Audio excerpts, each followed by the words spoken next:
जय श्री कृष्ण, जय माताजी। मारा वहाला दर्शक मित्रों ने रेखा रादड़ियाना स्नेह भर्या नमस्कार। मित्रों, आज हूँ तमने रसोडामां 4 किचन टिप्स बतावीश के जे बहनों ने खूब ज फायदो करशे, खूब ज उपयोगी छे। एम बहनों माटे खूब ज उपयोगी एवी हूँ तमने 4 टिप्स बतावीश। तो पहली टिप्स छे मित्रों, ए छे भाजी। આપણે માર્કેટમાંથી કોઈ પણ ભાજી લાવીએ તો આપણે એને 3-4 દિવસ રાખવી હોય તો આવી રીતે વાસણમાં પાણી ભરી અને આવી રીતે એને મૂળ ડૂબે એ રીતે આવી રીતે મૂકી દેવાની।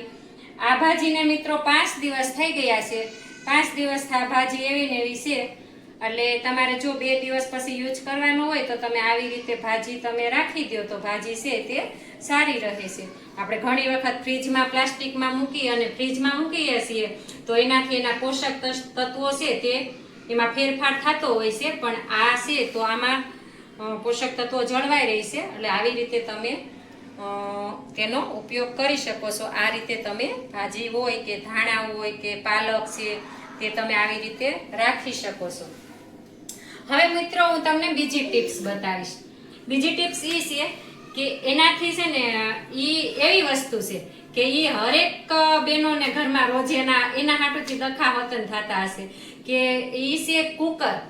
તમે જોઈ રહ્યા છો આ કુકર છે ને એના હેન્ડલ છે ને અહીંથી ઘણી વખત બધાને આમ હલી જતા હોય, બોલ વારે વારે ખુલી જતા હોય, તો એના માટે હું તમને બતાવું। એના માટે તમારે એક નેલ પોલિશ લેવાની છે।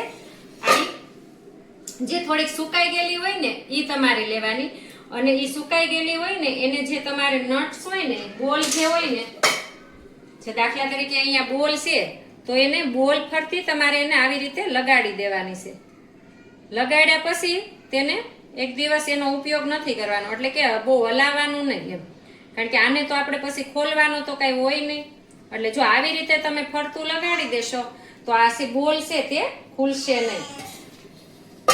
તો ઘણા બહેનો માટે આ ખૂબ જ ઉપયોગી છે, કારણ કે અત્યાર સુધી હું પણ આનાથી ખૂબ જ કંટાળી હતી। થોડાક દિવસે મારે બોલ ખુલી જતા હતા, એટલે વાસણવાળાએ મને આ ટિપ્સ બતાવી છે। વાસણવાળાએ કીધું કે બેન તમે આવી રીતે કરશો તો તમે જોઈ શકો છો મેં ઘણા સમય પહેલા અહીંયા નેલ પોલિશ લગાડી દીધી હતી તો એ સેજ પણ હલ્યો નથી, એમ હેન્ડલ હલતું નથી। તો આ ટિપ્સ તમે અજમાવી શકો છો, એકવાર તમે પણ ટ્રાય કરજો।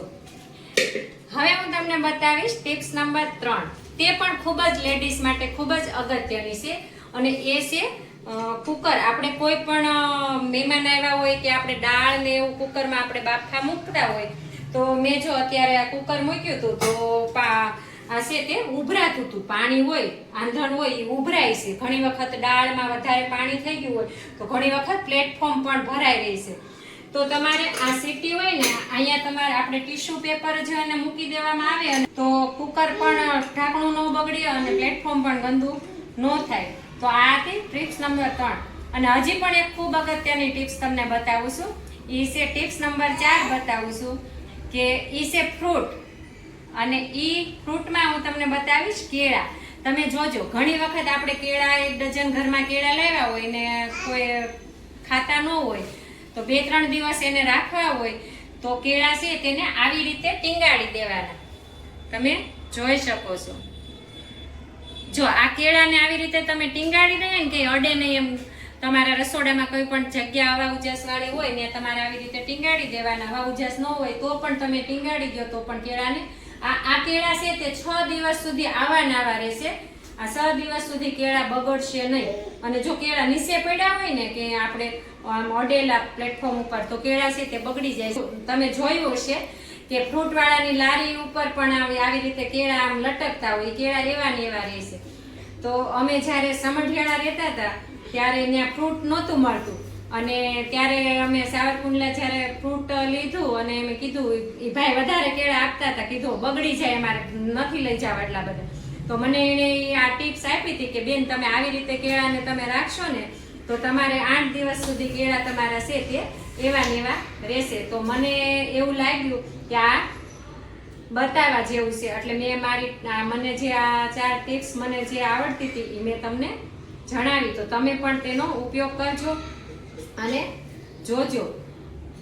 બસ બધા હસતા રહો, હસાવતા રહો, સ્વસ્થ રહો અને મસ્ત રહો. આપણું રસોડું છે તે જ આપણું આરોગ્ય છે. અને આપણા રસોડામાં જ બધી આપણી હેલ્થની બધી નાના મોટી બીમારીની બધી દવાઓ હોય છે. એટલે આપણું રસોડું છે એ આપણું આરોગ્ય છે. બસ બધા સ્વસ્થ રહો, મસ્ત રહો, તંદુરસ્ત રહો. આવજો. જય માતાજી.